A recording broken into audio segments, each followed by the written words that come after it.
Jæja, þá eru konir í dýraspítalann hjá Helga Sigurðsson í dýralæknir, sem nú dýralæknir búinn að starfa við þetta í 35, sérfræðingur í hestadýralækningu. Og svo nú kallinn orðinn að hluta til núna rithöfundur. Segðu mér eitt áður við byrjum að spjalla svona holt og bolt þessa hluti, Helgi, bókin. Saga Andvara, hvernig standa þau mál?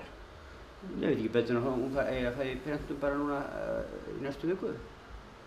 Þannig að þetta að vera jólabók Andvaramann í ár. Og fleiri náttúrulega? Já, ég vona það. Það ekki spurning.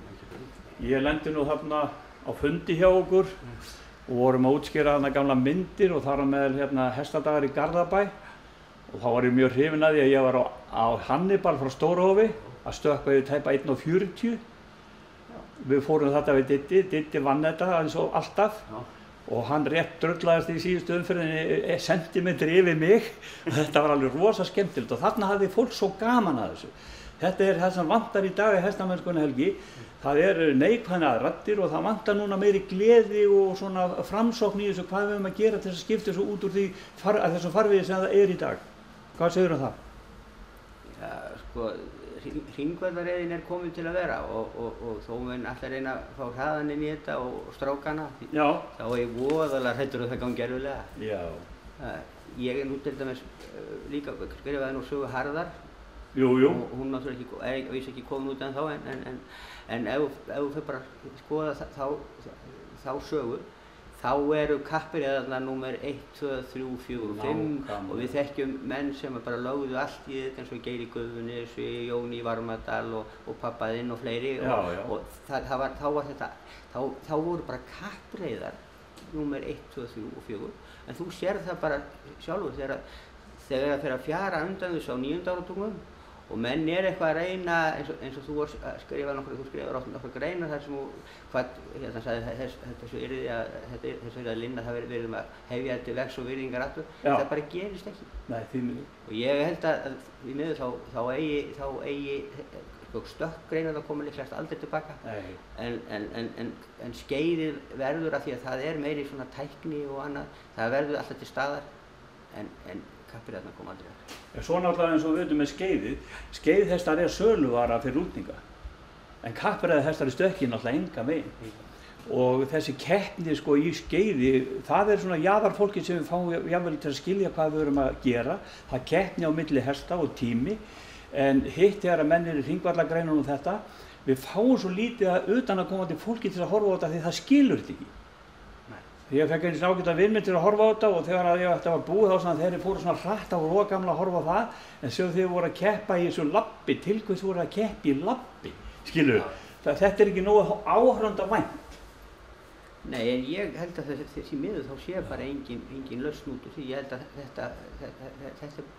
þessi staða hún bara svona breytist þessu. Nú ef við förum yfir í Aldara sálma, þessi hluti sem hefur verið í gangi upp á síðkastið og það hefur verið haldið fyrirlestrar af ágætri konu, Sigríði Björnsdóttur dýralæknir, sem hefur verið með áverkaskýrslur og súluritt og allt í kringum þetta og ég var nú á fundi niðri í Laugardal fyrir stuttu og þar sem hún var að fara yfir þetta. Og sjálfu sér ég náttúrulega alls ekkert á móti því sem hún gera, en mér finnst hún fara svolítið svona harkalega í þetta, finnst hún einhvern veginn vinna þetta svona ein og sér, mér finnst að hún virkar á mig svona í minni hluta hópi. Hvað finnst þér þessu áverka svona almennt, Helgi? Nú þú búinn að raspa hesta í áraraðir. Ég veit ekki hvað við að byrja, sko. Ég get náttúrulega ekki dregið þessar tölur sem slíkar í efa. Við okkur dýralæknum hérna á höfuðborgarsvæðinu sem störfum með hesta var einhverjum ástæðum haldið algjörlega fyrir utan þessar skoðanir. Akkúrat. En ef það eru út á landi þá eru allir praktíserandi dýralæknir dregnir til eins og Hellu eða norður í Skagafirði, þá var Skagfirðingar. En núna loksins þegar að koma því að vera hér í Reykjavík, nei. Þá voru jafnvel sóttir norður í Húsavík eða þá sérfræðingur í kúasjúkdómum var dreginn hingað til og svo framvegis. En okkur praktíserandi dýralæknum, okkur var svo gjörsamlega haldið fyrir utan þetta, en hvers vegna veit ég ekki. En það eru staðreyndir. Ef ég segi, ekki í sambandi við þessar tölur, ef ég fer inn í, við skulum segja eftir mánaðarreið í einhverju hesthúsi hérna, við skulum segja að það sé 30 hestahús og ég fer upp í alla hesta og skoða þá. Eftir mánaðarreið? Eftir svona cirka mánaðarreið. Ok. þá er mín tilfinning að þú sért allavegana með svona 30% særindi í hestum, af þessum hestum. Þetta er náttúrulega ekkert nýtt. Já, og þarna ertu með tölur sem segir 45%, veit það ekki, ég hefði viljað sjá sem sagt meiri tengsl við hvernig voru tennurnar í hestunum. Sko, nú er ég ekki að tala um tannlausabilið. Nei. Ég er að tala því að það er sko, í sambandi við tannlausabilið þá er þetta nú átak hérna, en ef að hesturinn er ekki raspaður uppi á hliðunum og hérna, við erum með 2 fasta punkta, einn er hérna, annar hér uppi og vogarstangarafli veldur því að hérna kinnarnar þrýsta stað. Ef þú ert ekki búinn að raspa slíka hesta og ert með einjátnung á þeim, það er voðinn vís. Þá þarf það verulega að taka á. En öðru leyti sko, ætla ég ekki tjá mig um það, en allavegana það þarf helst að raspa alla þessa, meira og minna þessa hesta og aðlaga þá að beislisútbúnaðunum, því að við erum með í sýningu, þá erum við með þétt taumar. Þetta er sín, við erum að stjórna hestunum, þetta er stjórntæki og við þurfum að aðlaga tennurnar að búnaðunum og þess vegna hefði ég viljað sjá úttekt á því, var búið að raspa nýlega búið, var það ekki gert eða var kannski mánuður síðan eða 2, því að þú veist það, Elli, að hestar sem eru með hringamjöl, eru með tannbrota og við höfum raspað á, þú getur verið að fá þessa hesta í hausinn aftur eftir 1,5 til 2 mánuði vegna þess að þá eru konir tannbrotar og ef þau liggja svona þétta þá er bara komið sár aftur. Og þarna vildi ég hafa samhengi á milli. En það sem ég get, þess vegna ég skrifaði grein hérna daginn í Hestablaðið og það er vegna þess að mér ofbauð að með þessar upplýsingar í höndunum þá fer dýralæknis fisksjúkdóm eða hrossasjúkdóm út og segir eigi ekki að raspa. Við eigum akkúrat að fara hina leiðina. Þarna var komin tími til akkúrat að huga því hvernig var ástandið á tönnunum og raspa þessa hesta, allavega skoða það. Skoða? Og ég er alveg sannfærður það hefði það verið gert og hestarnir verið kannski raspaði betur fyrir þessi keppni, þá hefði þessi sár verið mínimalt.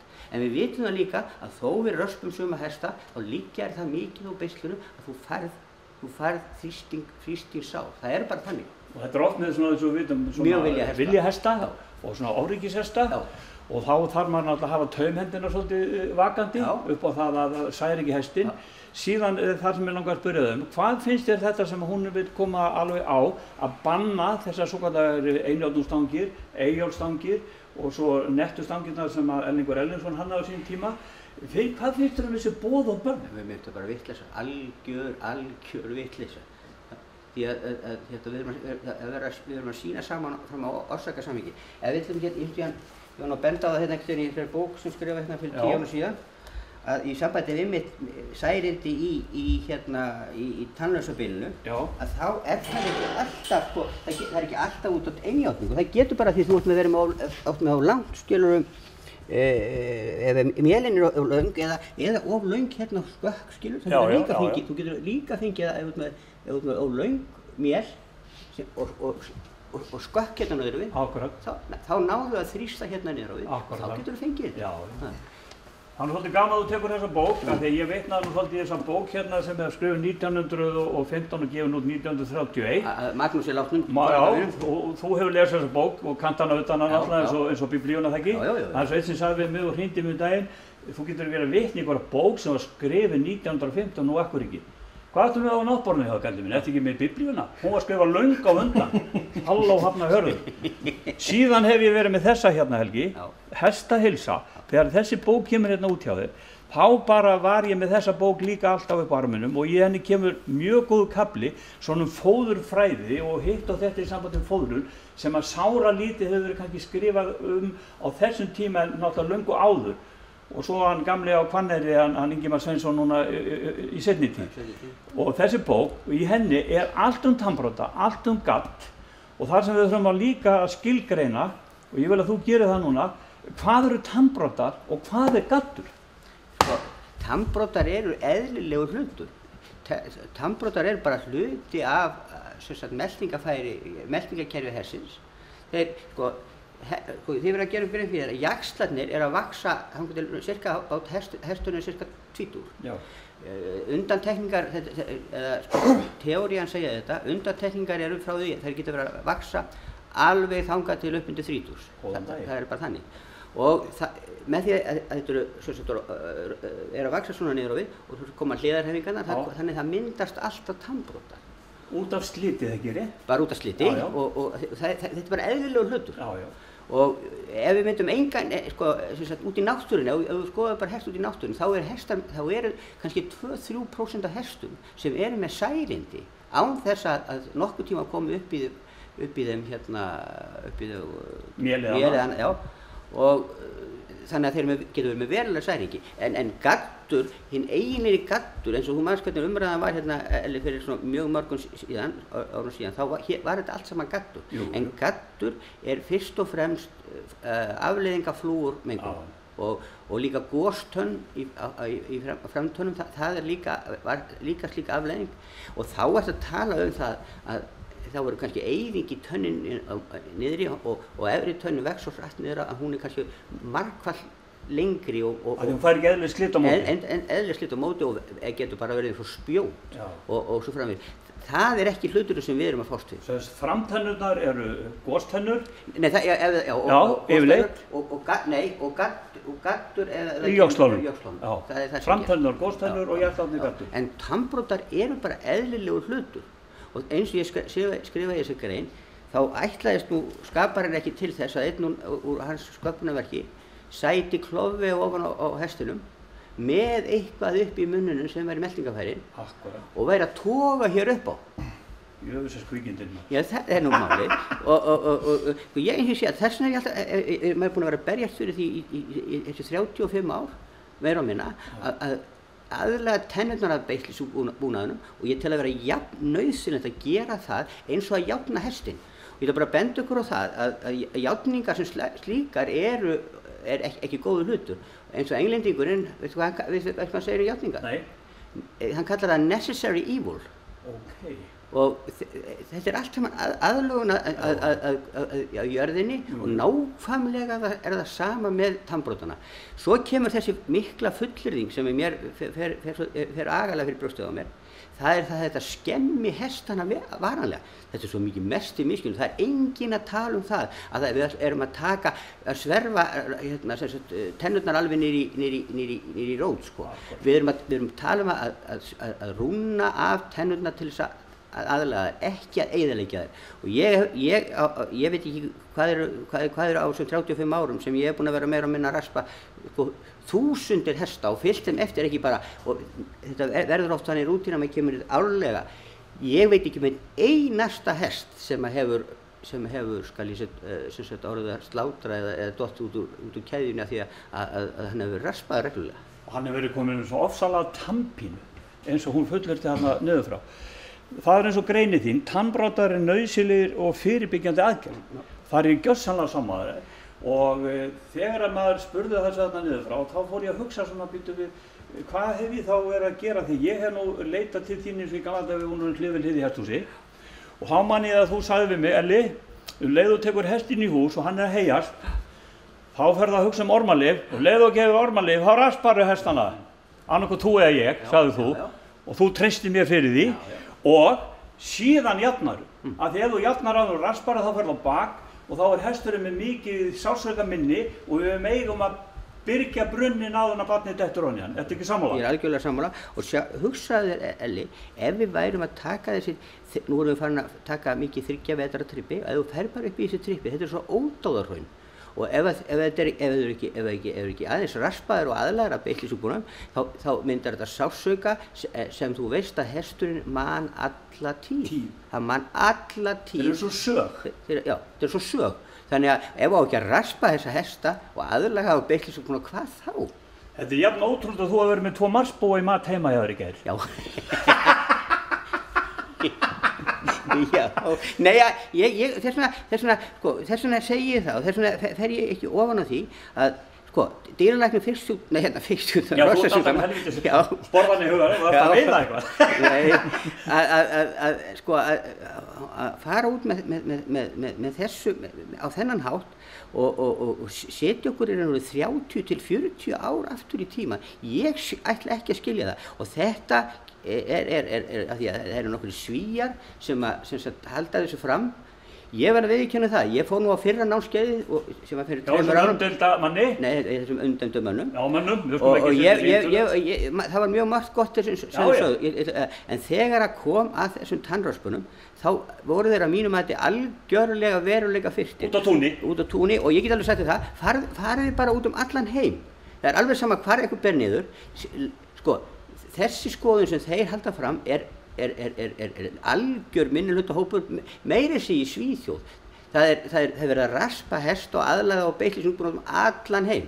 Akkurat. Og að eyðileggja þetta, að láta fólk standa uppi með vafan hvort að raspa hestin eða ekki, það finnst mér bara ekki rétt og þess vegna sagði ég hérna í þessari grein og stend við það að ef hún heldur þessu svona áfram þá er hún ekki starfið sínu vaksin og ég stendur þessu sem ég skrifaði í greinu. Ég ætlaði einmitt að spyrja þessu. Já, þetta er bara... Þú þurfti það ekki. Þú þurfti þess ekki, það er alveg... Vegna þess að ég var ekki klára hvort þú mútið svara mér. En ég las sko niðurlag hérna eftir að ég kom hérna fram með viðtalið hjá Fjölni að þá kemur hérna svolítið merkileg greinagerð frá Þorleifi Sigfússyni.